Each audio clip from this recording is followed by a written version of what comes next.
Welcome to Doing Time with Joe. I'm your host, Joe Baker, back again with another episode. In this episode, I'm going to be talking about, I'm going to be sharing with you a conversation that I had with a guy in here that was asking me about how I've been able to maintain my sanity throughout these 34 years that I've been in here. This guy, he has 7 years built on a 20-year sentence. His sentence is 20 years at 100%. And he wants to know, how I've been able to make it this time without losing my mind. So I answered this question the best I could, but normally when I answer that question, everybody that's been listening to my show, I tell you that it's about my faith in the Most High and my family support and the people that love me, right? And that includes you, all of you out there that listen to my show, right? But this time, when I answered the question that way, he was like, tell me what that means, and it made me challenge myself and go on a deeper level to do the best that I could to answer his question. And I'm going to be sharing that conversation with you. So just sit back, relax, and enjoy the show.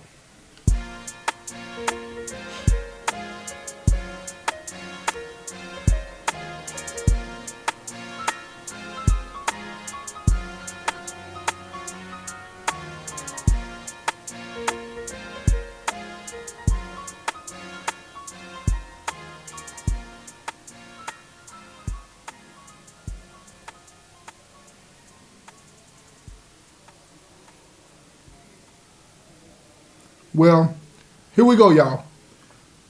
When I was in the conversation, like I said before, he asked me this question and he challenged me to answer it on a deeper level.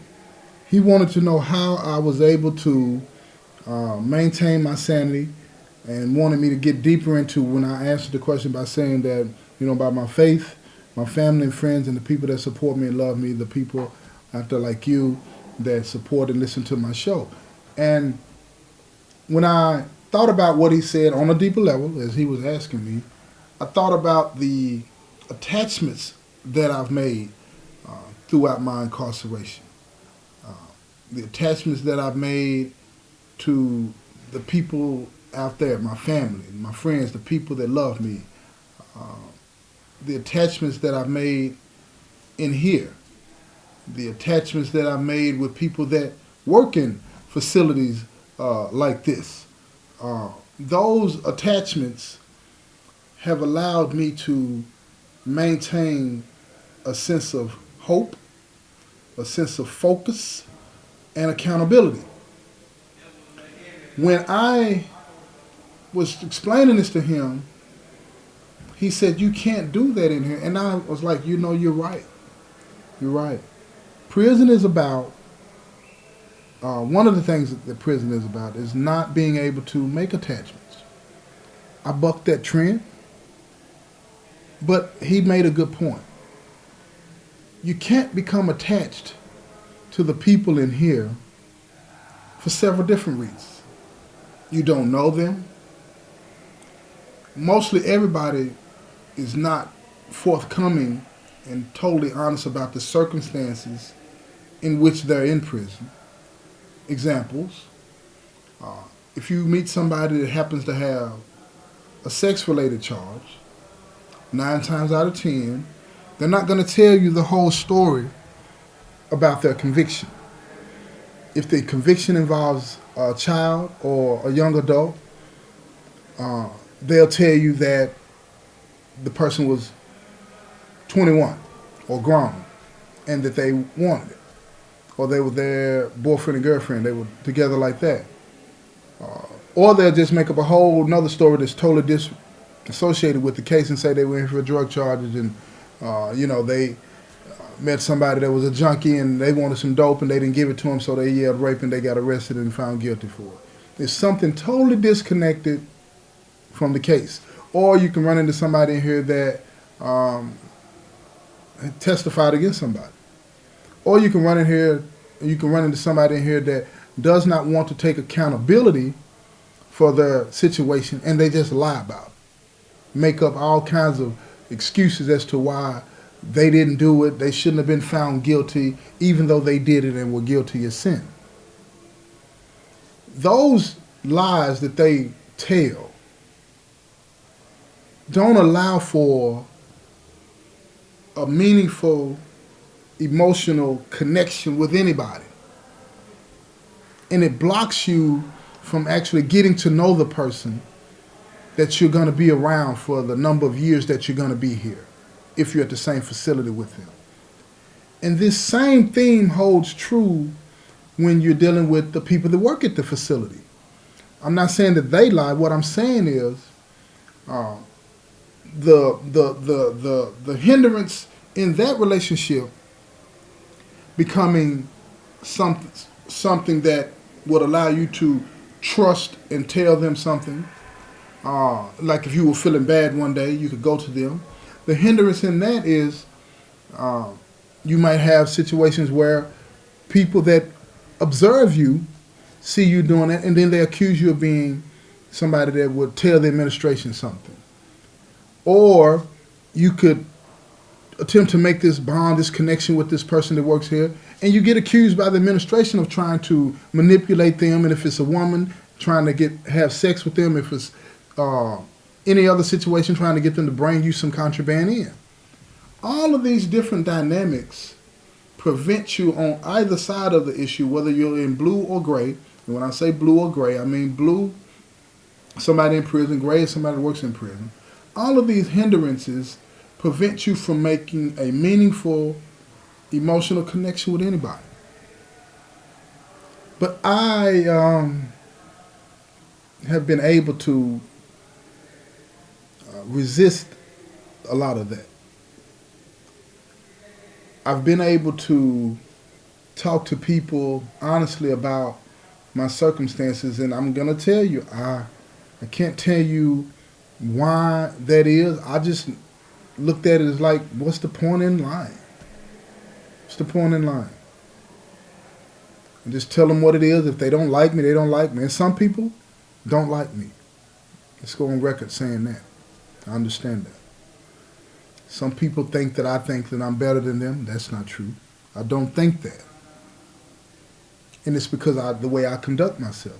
I've never allowed myself to be dictated to in a way that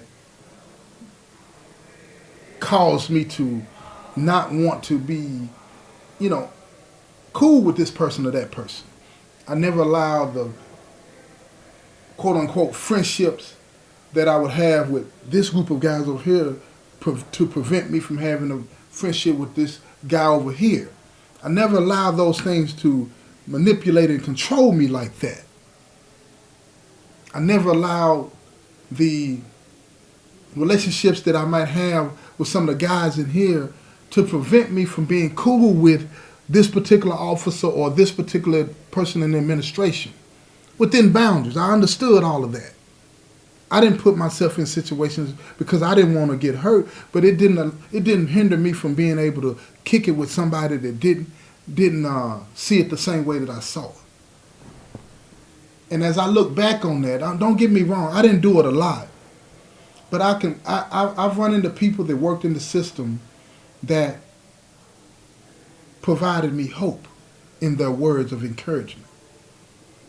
I've run into people that were in here with me in blue that provided me hope with words of encouragement.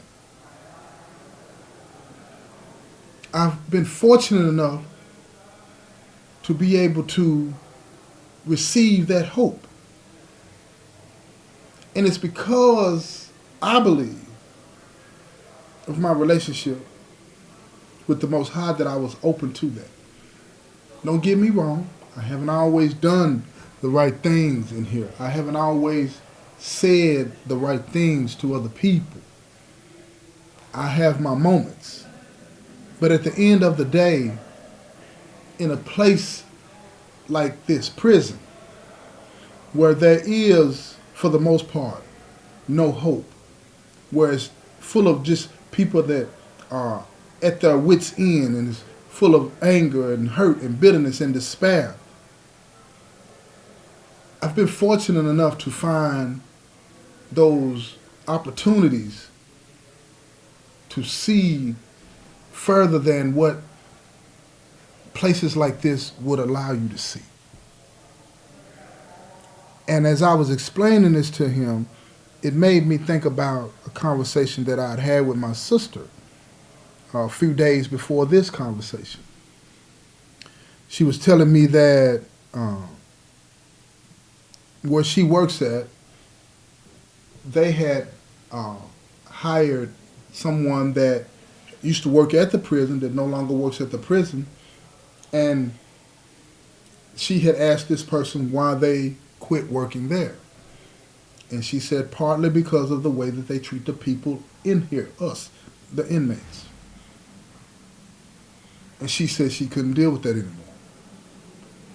So my sister said, is it as bad in there as she says? Now keep in mind, my sister's been with me from day one during my incarceration. And I've shared with her on occasion, many occasions, how bad it is emotionally in here. But after she heard this same sentiment being expressed from somebody that has worked here, she found herself asking me that question again as if I had never, ever told her how bad it is in here. And I answered, I said, look, sis, there is no hope in here. There's no hope in here. It is so bad in here that people find ways to just cope in the madness. I told her, I said, for as bad as it is, and as bad as the drug problems is in prison, imagine how it would be in here if the people that are on these drugs didn't have the drugs. Imagine that. And see, that's something that people don't want to hear. But it doesn't have to be that way. And don't get me wrong, I'm not letting the administration off the hook, the people that run the prisons. But I've never heard anybody in the administration come in here and make an announcement to everybody and say, y'all act like animals today towards each other.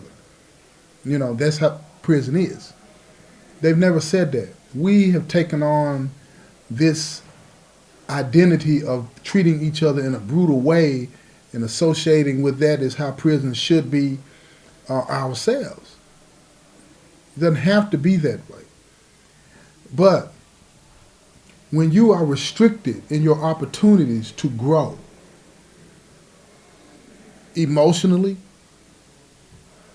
and in other ways, you find yourself in a state of persistent and consistent despair. And when you're in that dark place, you do dark things. Simple as that. But for me, those times when I've been fortunate enough to be in conversations with somebody in blue or somebody in gray, and they gave me those nuggets of hope that have allowed me to flourish in the way that I have, I would recognize that and I would appreciate that. I remember when I first started my business, my first business license, I was given advice and assistance in obtaining my first business license in 1994 from a person that worked at the prison. They told me everything that I needed to do. But it was different back then. They wanted me to see myself doing something different. And at that time, I was still facing the death penalty. Nobody knew what my future was going to be like. But he said, okay, if this is what you want to do, let me tell you what you need to do. And then if I can help you any further, let me know. He didn't break any rules in doing that. He was just being hopeful to me. He was being helpful and hopeful to me. He did not break one rule. Everything that I did, I had to fill out an information request form and say, I got a question about this. And when he made his rounds, he would answer that. I asked him for permission to make a phone call about receiving my business license to the county clerk's office. He ran it up the chain, got permission, and they brought me out of the cell, brought me to the office, let me make a phone call, and obtain my business license. I didn't do anything against the rules. And that was back then. It's just a matter of finding the people that are willing to do that. the people that are not going to look at you and say you don't deserve anything from me, whether it's within the rules or not, I'm not helping you because you're scum. Now, that takes me back to the attachment part and the lack of.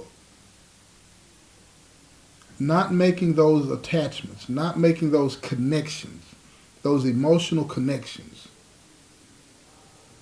hinders you from growing. And I told him that he should do whatever he needed to do to maintain those emotional connections with his family, with his significant other, realizing and understanding that there are going to be ups and downs. And he locked in on what most people locked in on when it came to his significant other. He locked in on the physical aspect of the relationship. And I told him, look, here's the thing. Most of your life, the friends in your life, most of the people in your life are people that you're going to have an emotional relationship with, not a physical relationship with. So it can be done. You can have a relationship with somebody without being physical. It just requires another level of thinking, another level of awareness and comprehension that you probably haven't experienced being aware of it anyway. Because if you have these relationships with your friends out there on the streets that you've never slept with, why can't you have the same thing with them now when you talk to them on the phone? Talk to them about their life. Get to know them in ways that you probably took for granted before and didn't even bother to ask them, how was your day? And mean it. Ask them what do they want to do with the rest of their life and mean it. Have meaningful conversations, conversations with depth and substance. Not conversations that are based on, will I be able to get the panties? You see what I'm saying? Because that's where we come from a lot of times. And that train of thought, that mindset is what prevents you from being able to make those connections with people under these circumstances. Yeah, I get it. We're in prison. Sometimes, people get aroused and they want to do these things. Well, what's preventing you from talking that talk? You might not be able to physically touch the person, but you can go there mentally. You can go there verbally. And that might be enough to sustain them. And if it's not, grow up, man. Grow up. And deal with that. And if you can't deal with that, then she might not be the one for you, man. The circumstances are what they are. The circumstances are what they are. You put yourself here. But to pout about it in a way that you say, I don't want nothing to do with nobody while I'm in the penitentiary, I'm going to do the penitentiary. Well, if you do that, I guarantee you that you find yourself losing touch with everything that you have going on in your life, everybody that wants to be a part of your life, and you're going to become institutionalized in a way that where you won't be able to function out there. And then one day, they're going to come knocking on the door and say, pack your stuff, you're going home. And you're not going to want to go because you're not going to have any clue as to what's going on. And if you do go, you're going to find yourself back in here real quick because you don't understand what's going on out there.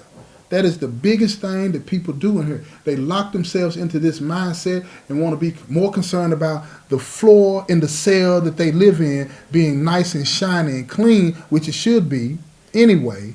But they get so consumed with that, if their cellmate drops a piece of dirt on the floor, they want to kill them.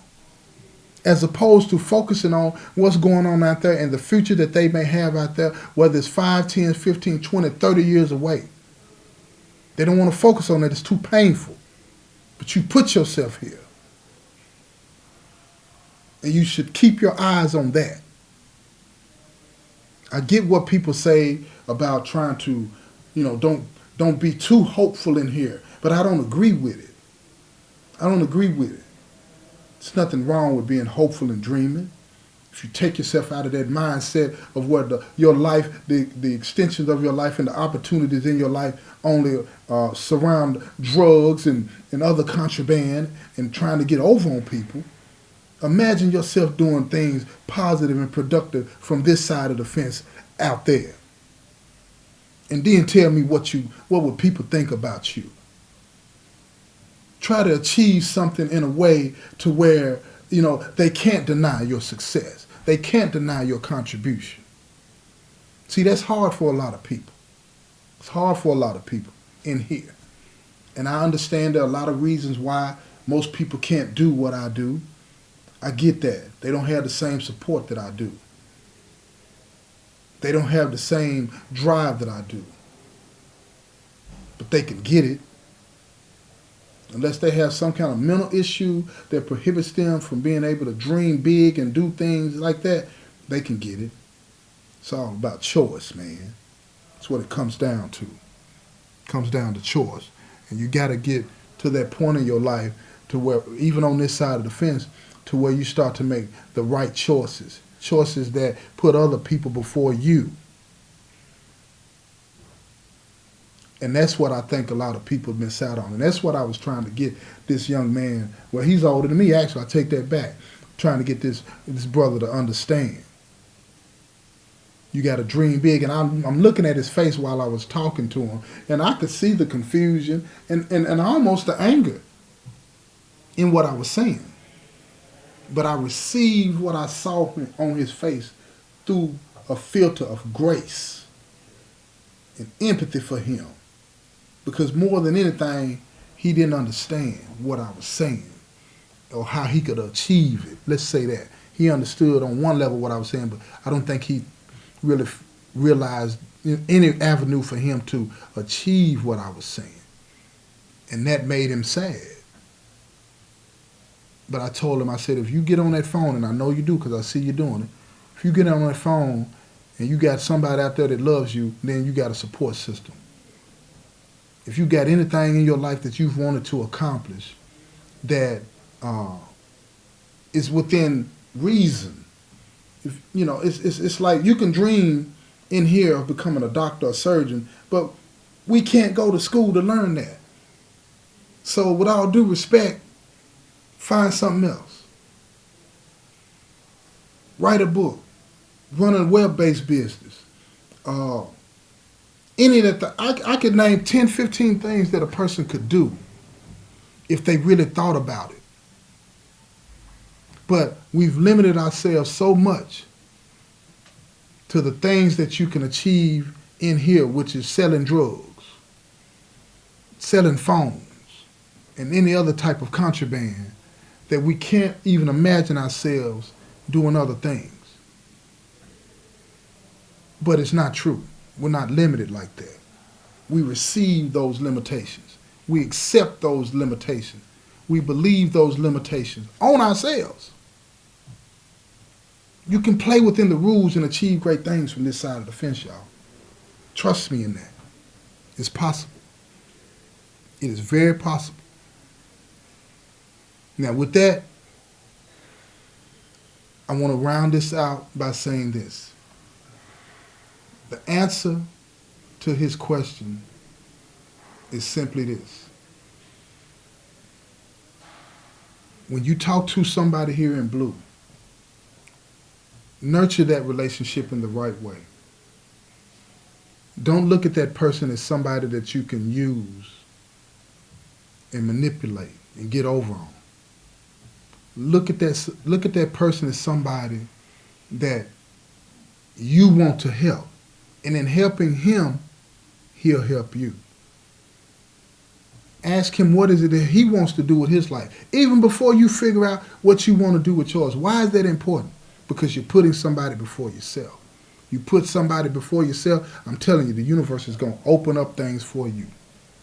Because you're putting out that good karma. And when you talk to somebody in the administration, don't go to them in a way to where you're trying to manipulate them. Don't weaponize your own struggles. Going in there and saying, I'm having a bad day, my wife ain't answering the phone, my family, somebody in my family died, this is that. Don't weaponize that type of stuff and make them feel sorry for you and then say, can you bring me a piece of chicken? Or can you bring me some drugs? Or can you bring me a phone? Don't do that. Don't do that. If you're having a bad day and you're struggling, tell them about that and leave it at that. If you need some help with something, if you have an idea on your mind and you're dreaming about trying to do something, tell them about that and ask them, can they help you within the policy? I guarantee you that they might not do everything that you would want them to do, but they're going to appreciate that you didn't play them, that you didn't manipulate them. And if they can't help you, they might put you on somebody that can, man. You know? So, again, let me make it clear. My answer to him was that I nurture relationships. I don't stay detached from people, even when sometimes I get hurt. I've been hurt before. But that hurt, that pain, it made me stronger. It made me lean more to my faith. Gotta lean in, y'all. Gotta lean all the way in.